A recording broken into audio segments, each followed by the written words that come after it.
r/NoSleep. Posted by you/FoxscapeArtist. The animals in this zoo seem kinda off. It started with the parrot. This was supposed to be a fun family trip for my little cousin's birthday. She just turned 3 and loved animals, so the zoo seemed like the perfect place. I wasn't all that fascinated by wildlife, to be honest, so I mostly stayed on my phone while my cousin and little brother goggled at everything. "Look, Zara, see the pretty birds?" My uncle lifted Zara on his shoulders and she flailed her arms. "Paki," Zara replied excitedly. "That's the Bengali word for bird." "Yeah. See, those are macaws. This one has parrots." My brother hopped over to the next enclosure and gazed inside. A few parrots were perched together on a giant branch. Most were squawking, some were even saying English words. Most likely stuff they'd picked up from the human guests. "Hi," squawked one. Zarif, my brother, laughed. "Hi there." "Hi. Hi. Hi," the parrot went on. Another one said hello, a third one piped up with bye-bye. It amused me enough to make me put my phone away. I moved closer to Zarif and ruffled his hair. "Wonder if they can say our names?" "Yeah. Hey, can you say Zarif?" "Zarif." A series of squawks and the same few words came back in response. Zarif rolled his eyes. "Dumb birds." I rolled my eyes too. Did he actually think they'd start calling his name after he mentioned it once? 10-year-olds were so stupid. And impatient. I looked around for my uncle and Zara. They were over by the peacocks, Zara squealing at one in delight because it had all of its feathers spread out. I was about to walk over to them when a new word reached my ears. "Help." I turned around. The parrots were still squawking away and repeating the same hellos and byes. For a second I thought I'd imagined it, when it came again. "Help." The bright green parrot on the smaller branch, right under the big one. I stared at it intently, as did Zarif. "Help." "Ha. What the heck?" Zarif scratched his head. "I bet that one saw someone getting murdered or something. Or getting kidnapped. Or just. Help." It was louder this time, loud enough that it had turned a few heads over at the other enclosures too. A few people flocked closer to us, but it seemed like the parrot was done. It didn't repeat the word again. "Ifaz. Zarif. Let's go." Uncle Faisal was calling. I grabbed Zarif's arm and dragged him over, then we went to go look at the big cats. I half forgot about the weird parrot for a while. But then these exhibits just got weirder. The lions were strange. I didn't notice anything odd at first. I did think it was a bit odd none of them were laying around, since as far as I knew lions typically slept throughout the whole day. Not these ones, they were pacing around everywhere like they had taxes to worry about or something. Zara toddled closer to the glass barrier we were looking at the lions through. "It's Simba," she murmured. I nodded. "Yeah. Simba. Nala too. See?" I lifted her up and pointed at a lioness. It seemed to notice me pointing and promptly walked over. "Ah." Zara squealed. "Big lion. It's gonna roar?" Maybe. Probably not." Zarif tried to make roaring noises at it. "Rawr. Rawr." The lioness stared at him. I know the glass barrier was more than strong enough to keep them in, but something about the way it was looking made me pull my brother away. "Dang. It's staring into my soul. Look." Zarif knocked on the glass. "Blink twice if you're secretly a demon staring into my soul." The lion didn't blink twice, but it did blink once. Zarif laughed. "Ha. I'll take that as a no." Zara giggled.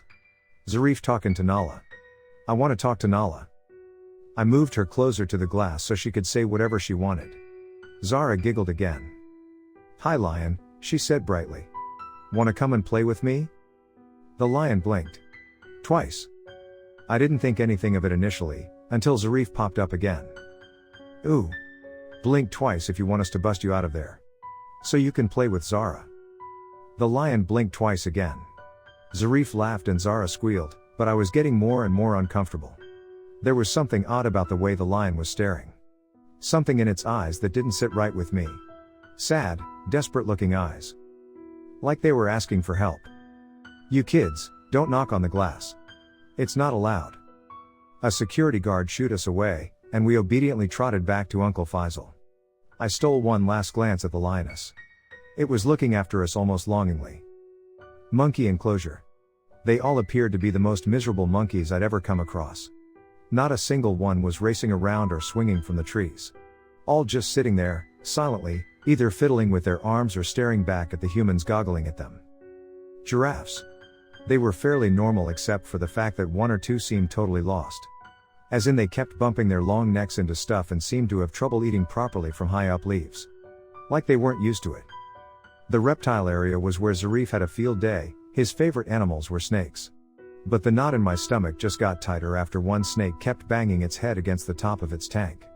Another gecko kept jumping from one corner to another and making a strange digging motion with its tiny arms. A lizard tried to climb up the glass tank walls, in vain, and kept falling backwards. I told myself that they were just animals tired of being cooped up in tanks, and that was it. Despite the fact that I had been to other zoos before and animals don't act like this normally. And despite how utterly haunting the look in all of their eyes were. We were finally at the end of our little zoo journey, and I heaved a sigh of relief. The place was making me nauseous at this point. My uncle noticed a photo booth by the exit, and pointed it out excitedly. "Oh look, they've got a souvenir photo booth. Wanna take pictures?" I shook my head. I hated taking pictures. Zara hated them too, and she made it clear by letting out a loud shriek of indignance. No. Zarif, however, rose to the challenge. "Can I take some photos? Just me. I wanna make dumb faces and stuff." "Ha ha, sure kiddo." My uncle sent him off to the booth, and we waited next to it. Zarif emerged again a few minutes later, but he wasn't holding any photographs. I raised an eyebrow. "Where's the pics?" "Oh, in my pocket. Let's go. I'm hungry." I shrugged and followed him, happy to get out of this place. Of course I hadn't yet noticed anything out of the ordinary. We were almost to the car when Zara piped up with the strangest question. "Where's Zarif?" We all stared at her, and she stared back. "I'm here." Zarif waved his arms. Zara only gazed at him for a moment, and looked at me again. "Where's Zarif? Wanna play with Zarif?" "He's right here kiddo. See?" My uncle tried to guide her towards Zarif, but she held onto me tightly instead. "Where's Zarif go?" she murmured, looking desolate now. She buried her head in my chest and shut her eyes. I patted her hair and looked at my brother and uncle in confusion. Zarif only shrugged in a SMH 3-year-old's way, while my uncle scratched his head. "Perhaps she's playing a game or something. Thinks it's funny. Ha ha." I nodded. Seemed like a reasonable enough explanation? Well, not really. Zara had never done odd stuff like this. Sure, she had her three-nager moments. But something about her question didn't sit right with me. I briefly caught Zarif's eye. He was smiling, slightly. Or was it a smirk? He looked away immediately when he saw me staring, but it was too late. Uneasiness was setting into me. I tapped his shoulder while my uncle started the car. "Can I see those photos you took?" "At the booth." Zarif shoved his hands in his pockets. "Why?" Why not? You said you wanted to make funny faces. I want to laugh at them." "They're not that funny. Just show me the photos." "No. Get in the car." I couldn't. Not until I got the bottom of this. If he wasn't gonna show me the photos, there was one other way. "Uncle Faisal, I'll be right back." Before he could say anything I ran back towards the zoo, towards the photo booth. I don't know what I was expecting to find, if anything. But what the heck was going on? First the animals here literally seemed to be haunted, and now my brother too? The way Zara had asked where Zarif was beyond unsettling. What does she mean, where is he? I reached the booth just as another family did too. I decided to let them go on first. Mom, Dad, and 2 kids. I idly stared at the macaw enclosure nearby while I waited, hoping they wouldn't take too long. They were all sitting next to each other on a big branch, occasionally cawing now and then. 5 macaws.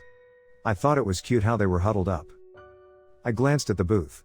The dad and daughter were missing. I presumed they'd gone in to take their photo. I looked back at the macaw enclosure. I blinked. Huh? 7 macaws. No, that can't be right. There were 5 literally just now. Did some zookeeper bolt inside the cage and put in 2 more? Alright guys, let's go. The dad and daughter were out again. The little boy was crying now, saying he wanted a photo too. So in he went with his mother, while the other two waited. The girl caught me staring at them and I hurriedly looked away. What was that? I looked back again. I could have sworn she had an odd, glassy look in her eyes, and the slightest smirk. Similar to the one on Zarif. I shook my head. I was being weird and paranoid. What did I even think was happening? The animals earlier had probably just creeped me out. 9 macaws. I rubbed my eyes repeatedly and stared inside the cage. 9 macaws. No, there were 7. No, even that wasn't correct. There were 5. 5 macaws. There's no way someone could have just done? Let's go then. The family was leaving, looking normal as ever. Just as they exited, the girl turned to look at me. The same glassy, eerie look. It felt like she was challenging me with a question. Did you figure it out yet? Huh? Did you? A family of 4. I glanced back at the cage, locking eyes with the 4 macaw additions that had appeared out of thin air, and a sinking feeling of dread settled into my chest. No, I whispered. The macaws only stared back, looking lost and desperate. Help us. Help. One of the macaws had flown straight towards me, and was squawking repeatedly. Help. Help. Help. I didn't know how to help. I didn't even know where was my brother. Oh my God, where was he? What the hell did he get turned into? My head started feeling fuzzy, a million awful scenarios running through. Trembling, I glanced around. A plethora of chirps, squawks, growls, and the occasional roars were sounding everywhere. Were they all just unsuspecting visitors, stuck forever in their new, trapped, helpless forms? Foz? Did you take the photos? Uncle Faisal was standing there, Zarif and Zara next to him. I tried to slow my breathing. Yes. Let's go. There was nothing more I could do there. My brother and who knows how many other people were trapped inside this godforsaken zoo, maybe forever. I looked at fake Zarif. What the hell even was he? What would I be sharing a room with now? Some kind of demonic entity? A body snatcher? I pulled Zara away from him. He didn't seem to mind, just glanced at me briefly with the same glassy look and smirk. I'm your brother now. Ha! You're never gonna see him again. Yes, I will. If it was the last thing I did, I was going to go back to that zoo one day and get Zarif back.